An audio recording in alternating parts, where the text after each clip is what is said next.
നമസ്കാരം. Russia Ukraine വിഷയത്തിൽ മനുഷ്യത്വപരമായ സമീപനത്തിലൂടെയും നയതന്ത്ര ഇടപെടലുകളിലൂടെയും പ്രശ്നം പരിഹരിക്കുമെന്ന ഇന്ത്യയുടെ നിലപാട് ആവർത്തിക്കുന്നതായി സെലൻസ്കിയുമായുള്ള കൂടിക്കാഴ്ചയ്ക്ക് ശേഷം നരേന്ദ്രമോദി സമൂഹ മാധ്യമമായ എക്സിൽ കുറിച്ചു. ഫ്രഞ്ച് പ്രസിഡന്റുമായി പ്രതിരോധം, സുരക്ഷ, സാങ്കേതികവിദ്യ, നിർമ്മിത ബുദ്ധി, ബ്ലൂ ഇക്കോണമി തുടങ്ങിയ വിഷയങ്ങളിൽ ചർച്ച നടത്തിയെന്നും അദ്ദേഹം പറഞ്ഞു.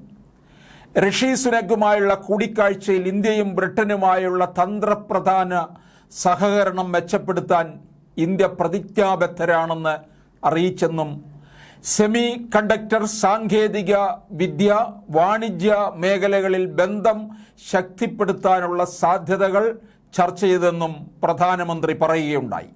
ഫ്രാൻസിസ് മാർപ്പാപ്പ, ഇറ്റാലിയൻ പ്രധാനമന്ത്രി ജോർജ് മെലോനി തുടങ്ങിയവരുമായും ഉച്ചകോടിക്കിടെ പ്രധാനമന്ത്രി ചർച്ച നടത്തി. പ്രത്യേകം ക്ഷണിതാവെന്ന നിലയിലാണ് ഇന്ത്യ ഉച്ചകോടിയിൽ പങ്കെടുക്കുന്നത്. റഷ്യക്കെതിരെ US ആസൂത്രണം ചെയ്യുന്ന പുതിയ ഉപരോധവും റഷ്യയുമായുള്ള ബന്ധത്തെക്കുറിച്ച് ചെറുകിട ചൈനീസ് ബാങ്കുകൾക്ക് മുന്നറിയിപ്പ് നൽകുന്നതും ഉച്ചകോടിയിൽ പ്രധാന വിഷയമായിരിക്കുകയാണ്.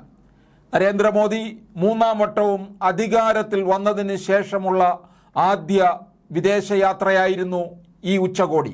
ഇറ്റലിയിൽ നടക്കുന്ന ഉച്ചകോടിയിൽ പ്രധാനമന്ത്രി മോദിയുടെ സാന്നിധ്യം ലോക രാജ്യങ്ങളും ലോക നേതാക്കളും പ്രത്യേകമായിട്ട് വീക്ഷിക്കുകയും പല ഉന്നത ലോക നേതാക്കളും നരേന്ദ്രമോദിയുമായി ചർച്ചയിൽ ഏർപ്പെടുകയും ചെയ്തു.